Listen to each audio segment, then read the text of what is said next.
नमस्कार, जैसा कि आप देख रहे हैं न्यूज बिहार। आपको बताते चलें कि प्रधानमंत्री लाल किले से स्वतंत्रता दिवस के अवसर पर भ्रष्टाचार के खिलाफ लड़ने के ऐलान की बातें कही और वंशवाद देश में जो घातक होते जा रही है इस पर भी खास बातें कही उन्होंने। और सबसे बड़ी बात है कि तुष्टीकरण जो हमारे देश के लिए घातक है, हिस्सों को घातक करते जा रही है, जिस पर प्रधानमंत्री ने खास बातें कही। उसी बीच हमारे बीच पहुंचे हुए हैं पंडित रमेश तिवारी जी, जो इस विषय पर खास चर्चा करेंगे। कि तिवारी जी, आप बताएं कि जो प्रधानमंत्री लाल किले से बोले, इस पर आपकी क्या प्रक्रिया है और क्या होनी चाहिए हमारे देश में? मैं देश जितना जो जल्द हो बताइएगा। देश जो है अमृत महोत्सव मना रहा है जी जी स्वतंत्रता के लिए। इस अवसर पर मैं पूरे देशवासियों को जी अभिनंदन करता हूं और स्वागत करता हूं। और साथ साथ लाल किले से जो प्रधानमंत्री जी ने ऐलान किया, उस ऐलान का भी मैं स्वागत करता हूं। जी किंतु मैं यह चाहता हूं कि लाल किले से जो ऐलान किया जाए वो धरातल पर भी उतरे, जी इसलिए कि प्रधानमंत्री सबके हैं, सबके लिए हैं।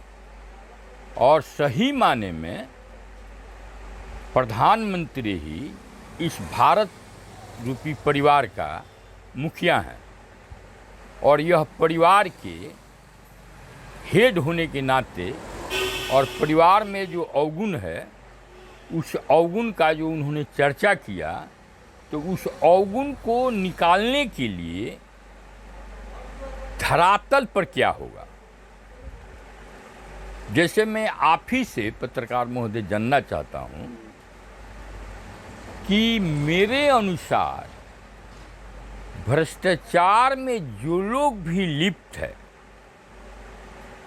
उसके लिए प्रशासन का आईना जो है एक समान होना चाहिए। जी क्या आपको लगता है कि आईना एक समान नहीं है? अगर आईना अगर एक समान होती तो भारत के जितनी भी राजनीतिक पार्टियां हैं, जी वह अपना टिकट कैसे बेचती। जी और दूसरी बात, जो विधायक का खरीद फरोख्त हो रहा है, जी यह तो सबसे बड़ी माने सबसे बड़ा भ्रष्टाचार है, जी जिसको आप भी जानते हैं और हम भी सुनते हैं और सब लोग देखता है। जैसे एक उदाहरण स्वरूप मैं बतला रहा हूँ। बहुत कुछ दिन ही पहले प्रधानमंत्री ने जो ऐलान किया, कुछ लोगों का नाम लिया कि ये लोग जो हैं भ्रष्टाचार में लिप्त हैं और उन पर इतना आरोप है, लेकिन उनके खिलाफ कार्रवाई होनी चाहिए।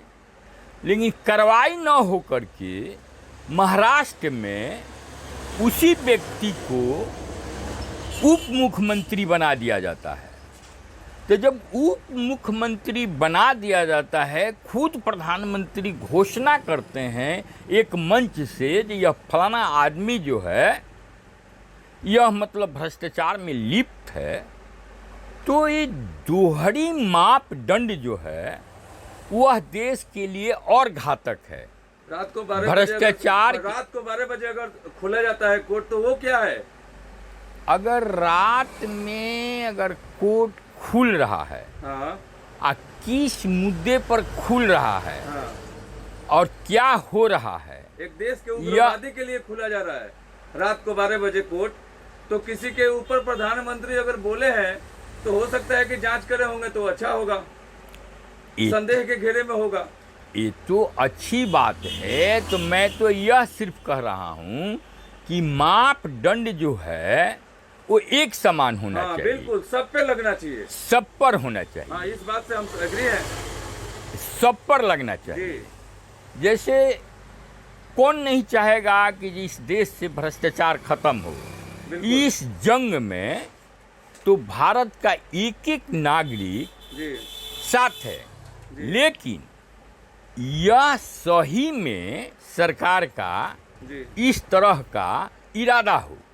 यह नहीं कि जैसे मैं आपको बतला रहा हूँ कि आप देखते होंगे, आप एक ब्लॉक से लेकर के और सेक्रेटेरिएट तक या माने आप दिल्ली तक जहाँ जाएं, जी उस सरकार का ही आंकड़ा जो है वो बतला रहा है, सरकार का आंकड़ा, यानी जी जी जी सरकार का आंकड़ा है कि भ्रष्टाचार का ग्राफ बढ़ा है और यहाँ भ्रष्टाचार है, जिसको आप उनका जो माने सरकार का जो एजेंसी है वह दर्शाता है।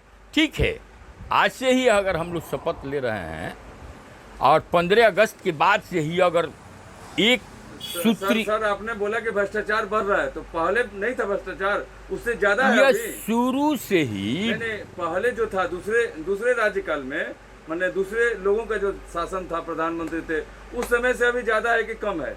देखा जाए ना, यह बात नहीं है, दिन प्रतिदिन मेरे नज़र में, जी जी जी मतलब आज़ादी के बाद, जी आज़ादी के बाद से ही जो रफ्तार मतलब 2% 3% था, वह दिन प्रतिदिन बढ़ते ही गया, घटा नहीं। और हम लोग भी आंकड़ा देखते हैं, हम लोग भी इस देश में हैं। जो भ्रष्टाचार आप इसके पहले था, इस सरकार में भ्रष्टाचार, तो मोदी जी कहते हैं कि मेरा एक खराब काम खोज के दिखा दो जहां हमारे लोग भ्रष्टाचार किए हैं, हमारे पार्टी के लोग भ्रष्टाचार किए मैं हैं। यह नहीं कर रहा हूँ, मैं तो यह आपको उदाहरण दिया जी जी कि जैसे मतलब मानते हैं कि ये मध्य प्रदेश में जी या अभी जो मतलब आपका ये जो राज जल रहा है, जी वहाँ पर 6 ठो विधायक रातें रात भाग गया। मानते हैं कि ये वो सिंधिया परिवार के व्यक्ति जो हैं वो अपना ले करके रातें रात भाग गए। तो उसमें यह जो फैलता है, बातें फैलता है कि इतने रुपये में विधायक खरीदे गए, इतने में ऐसे हुआ, तो यह जो बातें आती है उछल करके, तो ये तो सबसे बड़ा भ्रष्टाचार है। अच्छा, सर एक चीज बताइए, तुष्टीकरण जो की राजनीतिक जो दिख रही है देश में, वो अभी है कि पहले भी था? नहीं, ये तो प्रधानमंत्री जी ने ऐलान किया है कि यह देश के लिए घातक है। घातक है, तो वही मैं तो तीसरा मुद्दा था, लेकिन इसको दूसरे मुद्दा आपने बना दिया, तो मैं इस पर भी आना चाहता हूँ। लोकतंत्र जो है जी और भारत का संविधान जो है, भारतवासियों के लिए है। हम एक रोज पहले भी आपको बतलाए थे कि हम जो हैं सो भारतीय हैं, हम हिंदुस्तानी हैं। इस हिंदुस्तानी को और भारतीय को अगर कोई भी राजनीतिक दल इसको बांटता है तो वह देश को कमज़ोर करता है। इसके खिलाफ भारत की जनता को एकजुट होना चाहिए और अपने आप को सारे भेदभाव और ढोकसला को समाप्त करके भारतीय बनना चाहिए।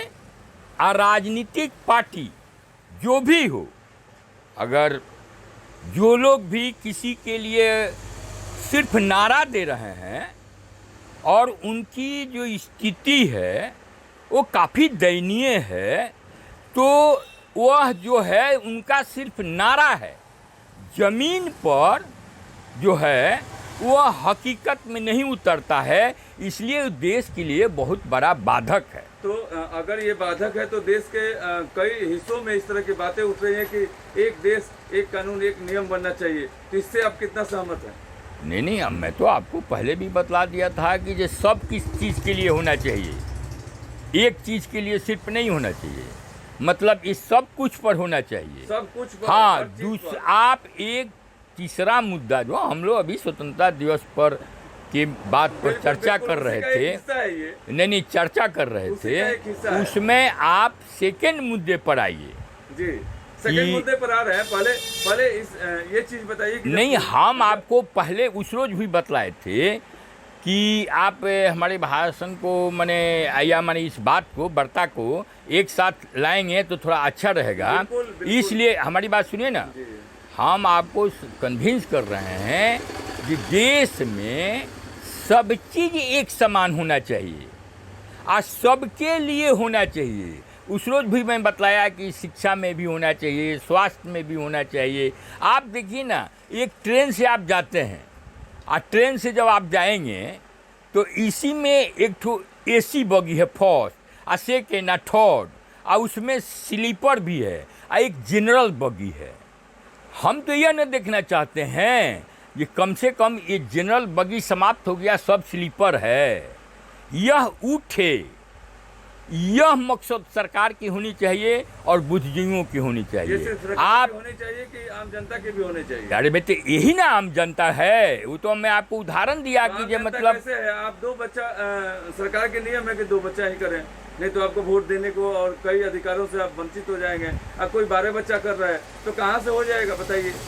देखिए, ये तो सरकार को फैमिली प्लानिंग पर अपना योजना बनाना चाहिए। योजना ट्रेन की बात है कि सबको एक धारे में लाकर रख दो, नहीं, एक उठाने के नियम लगाओ, तो ये क्या है? नहीं, हम कह रहे हैं कि ये मतलब वो जो जनरल बग्गी है जी। आज़ादी के इतने दिनों के बाद, जी। मतलब उसमें थोड़ा उत्थान होना चाहिए, कम से कम जो ये प्रोग्रेस। एक देश एक सेकंड, जनरल बोगी कहाँ से आता है? नहीं, हमारी बात सुनिए ना, आप नहीं समझ रहे हैं। जी। तब या तो आपकी मतलब समझ की कमी है। जी। यानी कि कहने का उद्देश्य यह है कि गरीबी रेखा से जो लोग हैं उनको सरकार की नीति में, प्रावधान में यह होना चाहिए कि वो ऊपर उठे। मैं यह दर्शाना चाहता हूँ, यह समझिए, यह बात बतलाना चाहता हूँ। बातों को समझ रहे हैं सर, इसीलिए तो जानकर इसमें हम व्यवधान लगाए कि आप इस चीज को समझा। नहीं, तो हम यही समझाना चाहते हैं। आप आइए, अब ये बातें कुछ हो गई, आप आइए वंशवाद पर।